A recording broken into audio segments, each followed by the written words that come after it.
नमस्कार, मैं हूं दीपाली और हमारे इस खास कार्यक्रम में आप सभी का स्वागत है। माँ दुर्गा का तीसरा रूप है माँ चंद्रघंटा और आज नवरात्रि के तीसरे दिन माँ के इसी स्वरूप की पूजा अर्चना की जाती है। लेकिन सवाल यहाँ ये है कि आखिर माँ चंद्रघंटा को प्रसन्न कैसे करें। उससे भी पहले आपके लिए ये जानना जरूरी है कि आखिर माँ चंद्रघंटा का नाम कैसे पड़ा। दरअसल युद्ध मुद्रा में सिंह पर विराजमान मां चंद्रघंटा के इनके हाथों में तलवार, त्रिशूल, धनुष और गदा धारण है। इनके माथे पर घंटे के आकार में अर्धचंद्र विराजमान है, इसीलिए चंद्रघंटा ये कहलाती है। तो वहीं शास्त्रों के अनुसार मां दुर्गा का ये स्वरूप परम शांतिदायक और कल्याणकारी है। चलिए अब यहाँ सवाल आता है कि मां चंद्रघंटा की पूजा अर्चना करने का सही तरीका क्या है, किन बातों का हमें ध्यान रखना चाहिए, आज के दिन पूजा करने का समय क्या है, क्या क्या सावधानी बरतनी चाहिए, इन सभी सवालों के जवाब मिलेंगे हमारे इस खास कार्यक्रम में आपको। और हमारे साथ ज्यादा इन सभी सवालों के जवाब मिलेंगे और जुड़ गए हैं पंडित कृष्णकांत कुलकर्णी जी। बहुत बहुत स्वागत है पंडित जी आपका खबर फास्ट पर। पंडित जी, शारदीय नवरात्रि की शुरुआत हो चुकी है, आज तीसरा दिन है, माँ चंद्रघंटा की पूजा अर्चना की जाती है। लेकिन बहुत लोग शायद आज ये भी नहीं जानते कि आखिर माँ चंद्रघंटा की पूजा तीसरे दिन ही क्यों की जाती है, क्या मान्यता है, जरा खबर फास्ट के दर्शकों को बताएं। नमस्ते। नवरात्रि में शारदीय नवरात्र जो है ये 9 दिन चलता है पूजा जी, और हर एक दिन में एक देवी का रूप रहता है।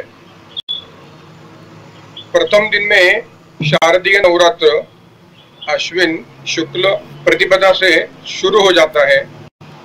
उसी दिन हम महाकाली, महालक्ष्मी और महासरस्वती ये तीन त्रिगुणात्मिका जगदम्बा है, हम उसी के रूप से यहाँ पे पूजा करते हैं।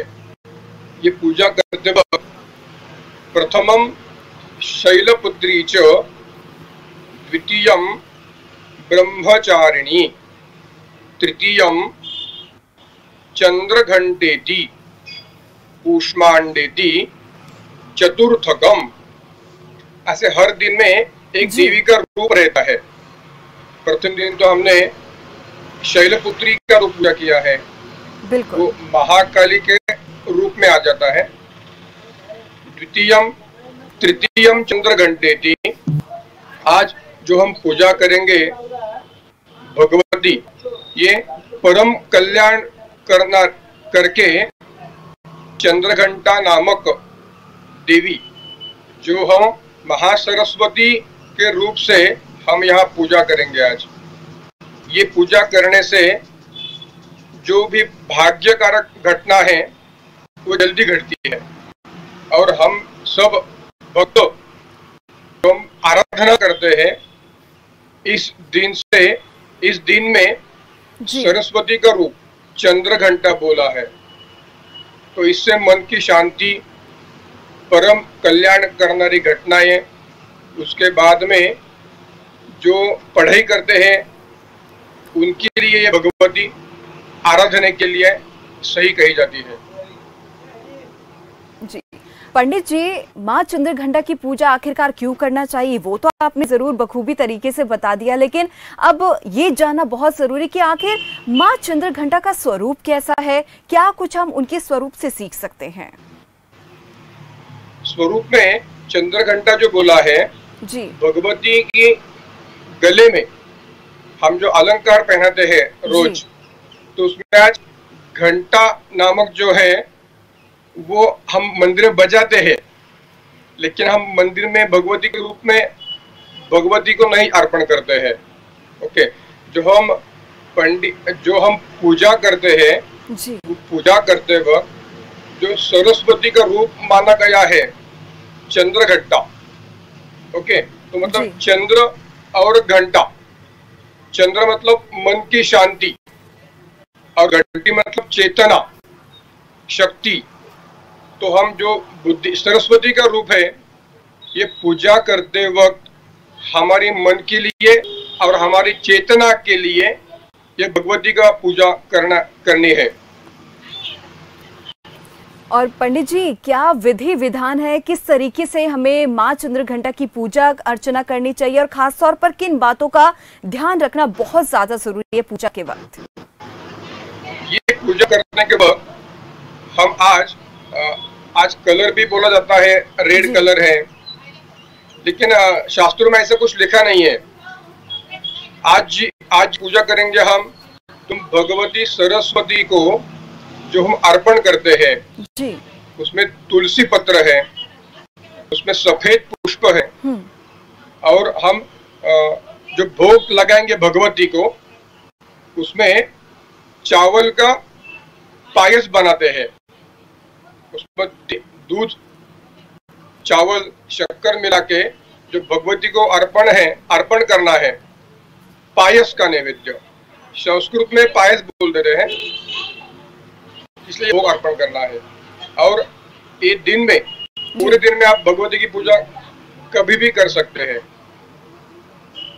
तो मतलब आपका ये कहना है कि किसी भी समय हम पूजा अर्चना कर सकते हैं, सुबह कर सकते हैं, शाम को कर सकते हैं या फिर दिन में कभी भी कर सकते हैं। लेकिन फिर भी पंडित जी आपसे ये जानना चाहिए कि आज का शुभ मुहूर्त क्या है कि उसी समय पूजा करने से हमें अच्छा लाभ मिल सकता है? अभी जो मुहूर्त जो है जी, हम कुछ कार्य करते हैं जी, स्टार्ट में प्रारंभ करते हैं, उसी दिन मुहूर्त देखना जरूरी है। हमारी जो आज शारदीय नवरात्र में तृतीय दिन चल रहा है जी, ये नवरात्रि बोला है, मतलब दिन और शाम ये दोनों मिला के पूरे नवरात्र हो जाते हैं। ये होते वक्त हम तृतीय दिन में जो पूजा करेंगे, जो भी पूजा रहती है भगवती की, तो सुबह जल्दी प्रातः काल करेंगे तो भगवती की कृपा दृष्टि अच्छी मिल जाती है जी। जो भी मुहूर्त रहता है वो भगवती की पूजा करते वक्त ब्राह्म्य मुहूर्त बोला है, तो ब्राह्म्य मुहूर्त के ऊपर पूजा करनी अच्छी रहती है। ब्राह्म मुहूर्त के बारे में आपने बात की, तो उसके बारे में जरा हमारे दर्शकों को विस्तार से बताएं कि आखिर ये मुहूर्त क्या है, इसके बारे में जरा जानकारी दीजिए। ब्राह्म मुहूर्त सुबह 3:27 पे शुरू हो जाता है जी, और सूर्योदय के पहले 20 मिनट खत्म हो जाता है। जो भी चेतना रहती है ये पूरे ब्रह्मांड में, ये सृष्टि में, वो हमको मिलने के लिए ऊर्जा, सुबह जल्दी उठ के हम भगवती है, उसके बाद में उपासना है जी, आराधना है, कुछ योग है, प्राणायाम है, ये हम 5:30 बजे तक करेंगे तो उसका इफेक्ट ज्यादा अच्छी मिलता है। इसलिए हम ब्राह्म मुहूर्त के ऊपर पूजा अर्चा ये करना चाहिए। बिल्कुल, तो जैसे कि पंडित जी ने भी बताया कि ब्रह्म मुहूर्त में पूजा अर्चना कितना फायदेमंद रहेगा, तो सभी खबरफाज के दर्शकों से यह अपील है कि कोशिश करें कि ब्रह्म मुहूर्त में ही पूजा अर्चना की जा सके। पंडित जी, मेरा अगला सवाल आपसे यह है कि साल में 2 नवरात्रि हर एक शख्स मनाता है, चैत्री नवरात्रि होती है, शारदीय नवरात्रि, और इस समय शारदीय नवरात्रि चल रही है। लेकिन शारदीय दोनों में फर्क क्या है वो जरा बताएं, शारदीय नवरात्रि और चैत्र नवरात्रि में। शारदीय नवरात्र जो है ये महाराष्ट्र, यूपी, बिहार, बंगाल, कलकत्ता, इस जगह में बहुत अच्छी तरह से मनाई जाती है जी। हम गोवा जाएंगे, साउथ में जाएंगे तो वहाँ पे शांता दुर्गा, नवदुर्गा, इनकी हम पूजा करते हैं जी। बंगाल में जाएंगे तो आप महाकाली है, उनकी हम पूजा करते हैं। उसके बाद में यूपी बिहार जाएंगे तो संतोषी माता है, नवदुर्गा है, अष्टभुजा है, इनकी हम पूजा करते हैं। चैत्र नवरात्र में हम अभी अयोध्या में जो मंदिर बना रहे हैं जी, जो हमारे श्री राम प्रभु है, उनका नवरात्र रहता है। वो शुरू हो जाता है चैत्र शुक्ल प्रतिपदा और वो खत्म हो जाता है श्री राम नवमी के दिन। ये भगवान पुरुषोत्तम है, उनका ये नवरात्र है। उसमें हम भगवती की आराधना करते हैं जी। उसके बाद में शारदीय नवरात्र है और एक नवरात्र गुप्त भी आता है जो आषाढ़ महीने में शुरू होता है, प्रतिपदा से अष्टमी तक। जब हम गुरु की पूजा करते हैं जी। गुरु पूर्णिमा, तब भी ये नवरात्र आता है। और चैत्र में शाकंभरी पूर्णिमा आती है, जो हम जी पूजा करते हैं चैत्र नवरात्र में। जो शाकंभरी देवी बोली है जी। शाक मतलब मालूम है आपको, जो हम खेती में रसोई बनाते हैं, जो हम भाजी बोलते हैं, सब्जियां बनाते हैं जी। तो उसकी जो भगवती है वो शाकंभरी बोली जाती है। इसलिए चैत्र में शाकंभरी पूर्णिमा आती है। तो उसी दिन हमारे सृष्टि में जो भी ये खेती करते हैं लोग, उनसे हमको धान्य प्राप्त होता है। वो धान्य की पूजा उसी टाइम करनी है। इसलिए हम शाकंभरी नवरात्र, शाकंभरी पूर्णिमा ये हम मनाते हैं। पंडित जी, लगातार हमारे पास सवाल भी आते हैं कि हर राशि के जातक का कि किस तरीके से मां भगवती की पूजा अर्चना करनी चाहिए और किस तरीके से आज का उनका दिन रहेगा। तो जरा ये भी बताइए कि अगर मां चंद्रघंटा की आज के दिन हर राशि के जातक पूजा अर्चना करते हैं तो किस तरीके का उन्हें लाभ मिलेगा और आज का दिन हर राशि का कैसा रहेगा? मेष राशि से शुरुआत कीजिए। अभी राशि और भगवती जी, ये जो है ये सबके लिए समान है। जो हम भगवती की आराधना करते हैं जी, जो भी 12 राशियां है, भगवती किसी का भेद नहीं करती है। जो भी हमारे मेष राशि है, वृषभ राशि है जी, उसके बाद मिथुन राशि है, कर्क राशि है, ऐसी पूरा राशियां है। हम ये जो नवरात्र में भगवती की आराधना करते हैं वो सब कल्याण के लिए करते हैं। उसमें सबका कल्याण हो, उसमें सबका मंगल हो। ये पूजा करते वक्त हम भगवती को यही आराधना करते हैं कि दुर्गे स्मृताम हरसि भीतिमशेष जंतु स्वस्थै स्मृता मतिमतीव शुभान ददासी दारिद्र्य दुख भयहारिणिका त्वदन्या सर्वोपकार करणाय सदार्थ चित्ता। मतलब हम भगवती की आराधना करते वक्त किस राशि, किस मनुष्य, किस जीव जंतु, ये सबको जो भी भगवती की आशीर्वाद है सबको मिलना चाहिए। इसलिए ग्रह, राशि और भगवती इनको भेद नहीं करना है। हमको जो भी आराधना करनी है सबको मंगल, सुख, शांति प्रदान करो, ये हम भगवती से मांगते हैं। इसलिए राशि का और ग्रह का बीच में लाना कोई जरूरी नहीं है। जी जी, तो मतलब ऐसे कह सकते हैं कि पूजा अर्चना अपने तरीके से कर सकते हैं, लेकिन जो उसका फल मिलेगा, जो माँ का आशीर्वाद मिलेगा, वो सब राशि के जातकों को बराबर मिलेगा। हाँ, आपने भी माँ बोला है ना जी, तो माँ मतलब सबके लिए एक ही होती है। बिल्कुल। तो सबको आशीर्वाद देते वक्त माँ सोचती नहीं है कभी भी, तो सबको अच्छे आशीर्वाद देने वाली है। वो फिर मनुष्य रहेगा, कोई शक्ति रहेगी, कोई नारियां रहेंगे। हम कन्या पूजन करते हैं नवरात्रि में जी, तो उस सबको भगवती माँ आशीर्वाद देते रहती है। इसलिए हम भेद नहीं करेंगे राशियों का और ग्रहों का। बिल्कुल। तो मतलब कह सकते हैं कि जिस तरीके से माँ जो है बिल्कुल भी भेदभाव नहीं करती, उसी तरीके से माँ चंद्रघंटा भी या कोई भी भगवती या कोई भी देवी जो है कभी अपने बच्चों के साथ भेदभाव नहीं करती। और दिल से जरूर पूजा अर्चना कीजिए, उसका लाभ जो है आप सभी को जरूर मिलेगा। पंडित जी, मेरा अगला सवाल आपसे ये है कि चंद्रघंटा, जैसे कि नाम में ही चंद्र है, आपने भी बताया उसके बारे में, बताया कि किस तरीके से उनका नाम पड़ा है। चंद्र नाम उनके माँ चंद्रघंटा के नाम में आता है, तो चंद्र का क्या कनेक्शन है और चंद्र अगर किसी का कमजोर है तो किस तरीके से उपासना की जाए आज के दिन? आज के दिन चंद्रमा जिसके कमजोर रहेंगे जी, इसलिए हम ये पूजा में भगवती महालक्ष्मी है उनकी पूजा करेंगे। वो पूजा करने का सही टाइम जो आज का रहेगा जी, दोपहर 1 बजे से 1 बजे तक रहने वाला है जी।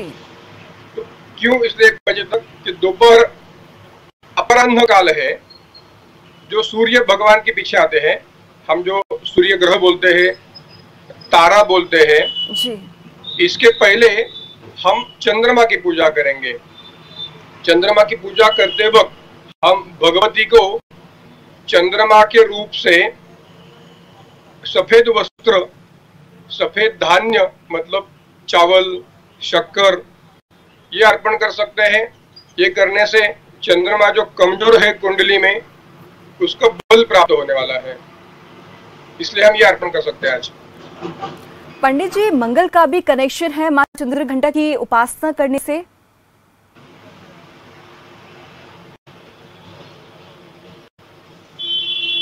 पंडित जी, मेरी आवाज आप तक पहुंच रही है?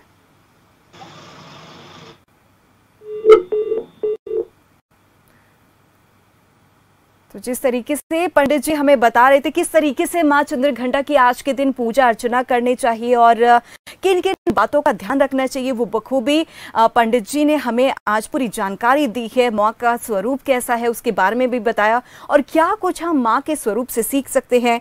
तो आपको बता दें कि शारदीय नवरात्रि का आज जो तीसरा दिन है और आज के दिन मां चंद्रघंटा की पूजा अर्चना की जाती है। और सुबह से ही अगर बात की जाए तो मंदिरों में तांता लगा है भक्तों का और ऐसे में पूजा अर्चना करने के लिए सभी मंदिर पहुंच रहे हैं, मनोकामना अपनी पूरी मां के आगे दर्शन कर रहे हैं। तीसरा दिन है और ये भी बता दें कि क्या इसके पीछे का राज है, किस तरीके से हम लोग आगे पूजा अर्चना कर सकते हैं और क्या कुछ खास रहेगा इस कार्यक्रम में हम आपको अब आगे बताएंगे।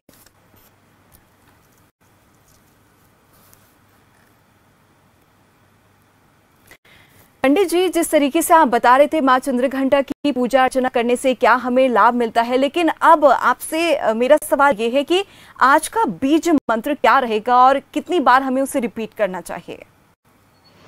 जो भी हम मंत्र पाठ करते हैं जी, तो 108 बार करते हैं। भगवती का जप करेंगे तो 108, उसके बाद में 1600, उसके बाद में 2400 हम भगवती के आराधना के जप कर सकते हैं जी। आज का जो मूल मंत्र है ओम क्लीम नमः, ये मंत्र आप जप करेंगे तो उसका चंद्रमा चंद्रघंटा देवी है जो महासरस्वती देवी है, इनकी कृपा दृष्टि हमको प्राप्त होने वाली है।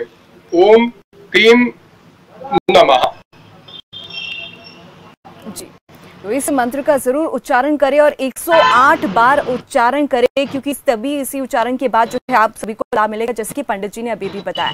पंडित जी, मेरा अगला सवाल आपसे ये है कि मां चंद्रघंटा की हम लोग पूजा करते उपासना करते हैं तो सबसे ज्यादा असर जो है किन ग्रहों पर पड़ता हुआ दिखाई दे रहा है? किन ग्रहों पर मतलब जो भी किन ग्रहों पर सबसे ज्यादा असर पड़ेगा? जी जी। हाँ, शुक्र ग्रह पे और राशि देखेंगे वृषभ राशि जी और तुला राशि, ये दोनों राशियां हैं। उसके बाद में चंद्र ग्रह है और चंद्र की राशि है कर्क राशि जी। इन राशियों पे ज्यादा असर होने वाला है जी।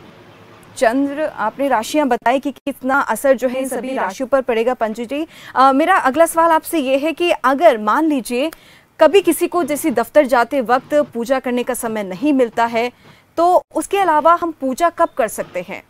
शाम को, दोपहर में या कोई और समय? नहीं, ये जो नवरात्र है जी, पूरे 9 दिन हम सुबह, दोपहर में, शाम को, रात्रि में भी हम भगवती की आराधना करते हैं। ये जो नवरात्र बोला है जी, हम 24 आवर्स हम कभी भगवती की आराधना करते हैं, उसका जप करेंगे, हम उसका हवन करेंगे, उसकी पूजा करेंगे। जो भी अपनी तरफ से भगवती को हम अर्पण कर सकते हैं, अर्पण मतलब दान दक्षिणा नहीं आती जी। जो हम हमारा तन मन धन से जो भी हम जप करेंगे, जाप करेंगे, वो भी अर्पण करना है, वो सबसे ज्यादा है जी। वो हम अर्पण करेंगे तो भगवती की कृपा दृष्टि हमको मिलने वाली है। अगर कोई दान करना चाहते हैं आज के दिन तो किस रंग के कपड़े या किस रंग की वस्तु जो है वो दान करें जरूरतमंदों को? आज के दिन शुक्र ग्रह का जो दान करना है जी, उसमें चावल है, शक्कर है, सफेद वस्त्र, सफेद फूल, उसके बाद में तुलसी, यह हम भगवती को अर्पण करते हैं। ये करने से सरस्वती माता जी है जो चंद्रघंटा के रूप से प्रतिकार देवी है, प्रतीकात्मक देवी है, तो उनकी कृपा दृष्टि मिलने वाली है। इसलिए हम ये सफेद वस्तु भगवती को अर्पण करेंगे। पंडित जी, शुक्र को कैसे मजबूत किया जाए आज के दिन माँ की उपासना करने से? क्योंकि अक्सर हम देखते हैं कि शुक्र जो है लोगों का कमजोर रहता है, सालों साल इसकी वजह से काफी दिक्कतों का सामना भी अक्सर लोगों को करना पड़ता है। तो शुक्र को मजबूत करे कैसे? शुक्र की उपासना करनी है तो भगवती की आराधना करनी है। जो हमारी कुल देवी रहती है जी, जो संतोषी माता है, उसके बाद में माँ शेरा वाली है, महाराष्ट्र में महालक्ष्मी है, महाकाली है, महासरस्वती है, नवदुर्गा है, शांता दुर्गा है, चंडिका है। हम भगवती की आराधना करने से शुक्र ग्रह जो है वो बलवान हो जाता है। उसके बाद में शुक्र ग्रह की आराधना से जो भी मनुष्य है उनके घर में सौभाग्य जो रहता है, जो भी घर में स्त्री रहती है, जो भी घर में स्त्रियां रहती हैं, सबको सौभाग्य का आशीर्वाद मिल जाता है ये शुक्र के रूप में हम भगवती की पूजा करने से। इसलिए हम भगवती की आराधना जितना ज्यादा करेंगे, जिनका शुक्र ग्रह कमजोर है उनके लिए भगवती की आराधना सही बोली जाती है। जी, तो भगवती की आराधना जरूर कीजिए। और आपका शुक्र अगर कमजोर है, पंडित जी, मेरा अगला सवाल आपसे ये है कि अक्सर हम देखते हैं कि विवाह कभी कभार नहीं हो पाता है किसी का, मतलब कुछ कारणों की वजह से, या किसी के घर में कुछ अनहोनी हो जाती है, किसी ना किसी कारण की वजह से विवाह की तारीख जो है वो नहीं निकल पाती है। तो ऐसे में अगर कोई जोड़ा ये तय करता है कि नवरात्रि में अगर वो विवाह करना चाहे तो क्या समय ये सही रहेगा? आवाज नहीं आ रही। पंडित जी, मेरा सवाल आपसे ये है कि अगर कोई भी जोड़ा ये तय करता है कि नवरात्रि में विवाह किया जाए, क्योंकि किसी न किसी कारण की वजह से विवाह नहीं हो पाता है या तारीख नहीं निकल पाती है, तो नवरात्र के समय में पूरे 9 के 9 दिनों में विवाह अगर करते हैं तो क्या शुभ माना जाएगा? नहीं, नवरात्रि में शुभ विवाह, उसके बाद में धार्मिक कार्य में जो हम जिंदगी में एक बार करते हैं वो कार्य हम भगवती के नवरात्रि में नहीं करते हैं। उसका जो पंचांग रहता है, पंचांग में जो मुहूर्त रहते हैं, उस मुहूर्त में ये जो शारदीय नवरात्र है वो चातुर्मास में आता है जी।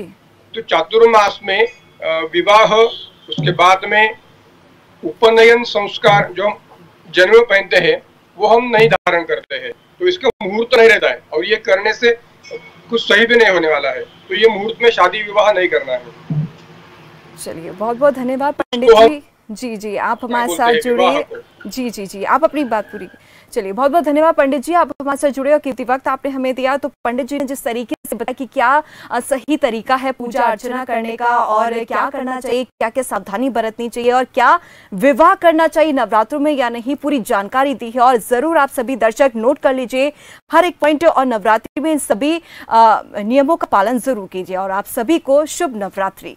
फिलहाल के लिए मेरे साथ बस इतना ही। देखते रहिए खबर फास्ट। दीजिए मुझे इजाजत। नमस्कार।